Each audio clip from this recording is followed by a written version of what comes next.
Hello, and welcome to our presentation on how well prepared are the countries of Latin America and the Caribbean when it comes to oil spill response.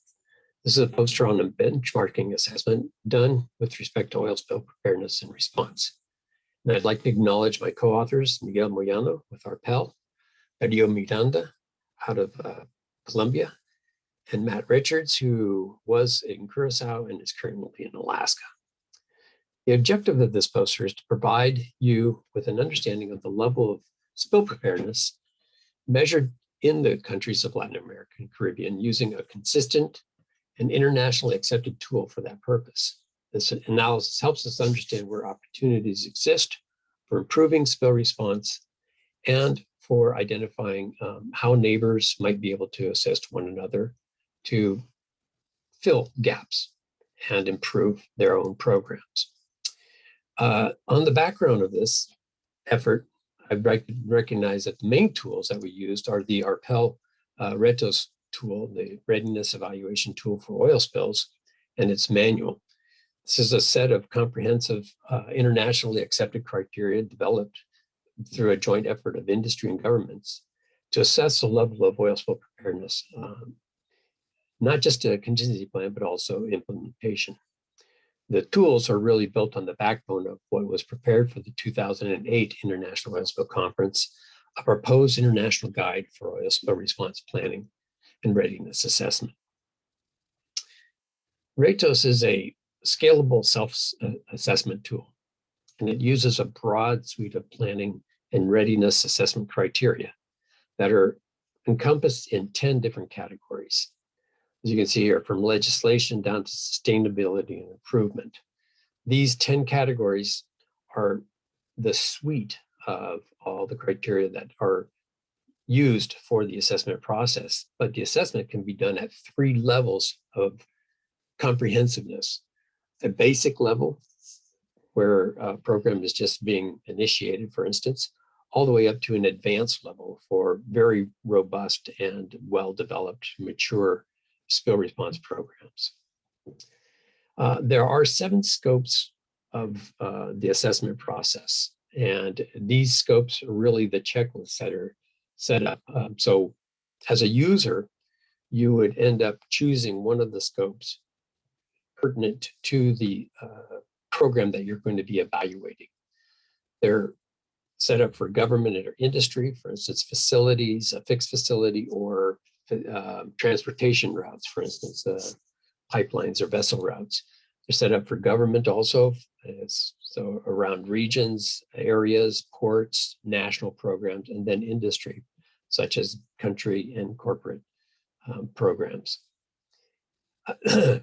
So from this set of 7 scopes, most of the assessments done for this particular work is looking, of course, at the national programs.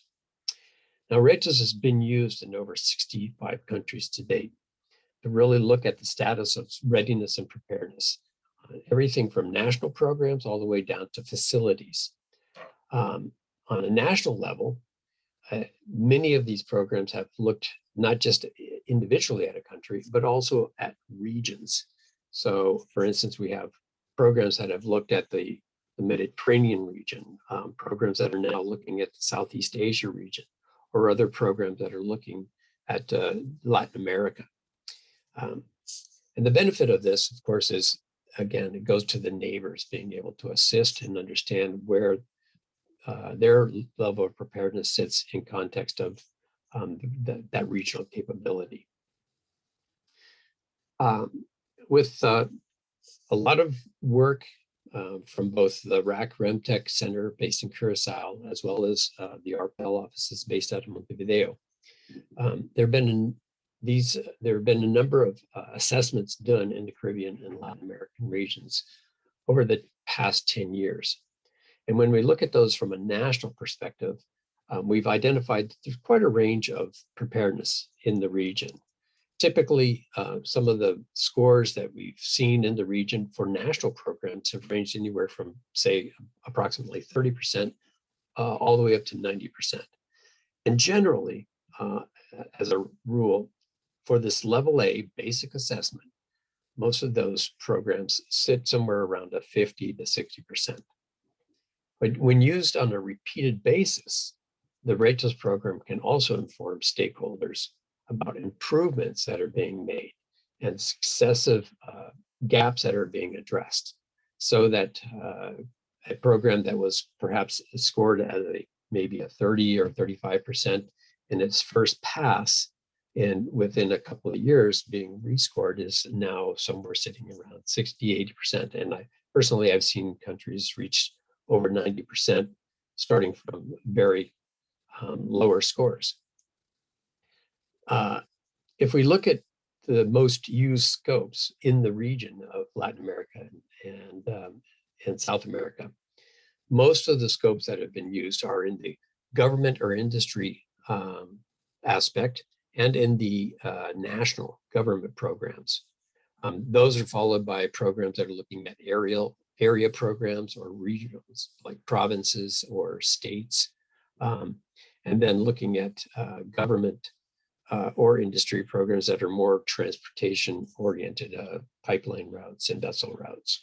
When we look at the results for the regional analysis in Latin America, we see that most of the categories that stand out as being well developed typically are within the oil spill contingency planning component, meaning that national plans are generally there. Where some of the weaker areas are in sustained and improved response and training and exercises, and in the financial and administrative considerations. These are the areas, perhaps as a region, that provide for the most opportunity to improve on. One of the outcomes of the RATOS assessment is a global performance analysis that is provided as a table, or it's provided as a radar graph, as you see here. When we use the RATOS tool and as an assessment looking at regional levels, so in this case, looking at a compilation of national programs, either at the Caribbean islands level, Central America level, or in South America, we see right away that there are certain categories where typically these programs can benefit from improvements. Logistics, for instance, in all three programs, or training and exercises tend to be a little weak in some areas. From the analysis done, again, this is over a period of 10 years in the region, we see that in Latin America, probably the greatest opportunities are within the exercise training category, administrative, financial category, and logistics categories. Now, granted, not all countries in South America have been analyzed. But that being said, we look at in the South American countries, just exclusive Central America and Caribbean, their greatest needs are probably in establishing legislation, and that's typically around implementing the OPRC and multilateral conventions, and in contingency planning and operational response. One thing that really stands out is that there would be a tremendous benefit to each of the subregions in having a compiled listing of the major spill response resources, equipment that are available to each country, and mechanisms of sharing those resources between countries. And then within the Caribbean and Central American regions, we recognize that they have a very strong program in emergency management, probably because of the lessons learned around hurricane and disaster preparedness. But there are great opportunities for implementing operational response capabilities and for having training programs in place.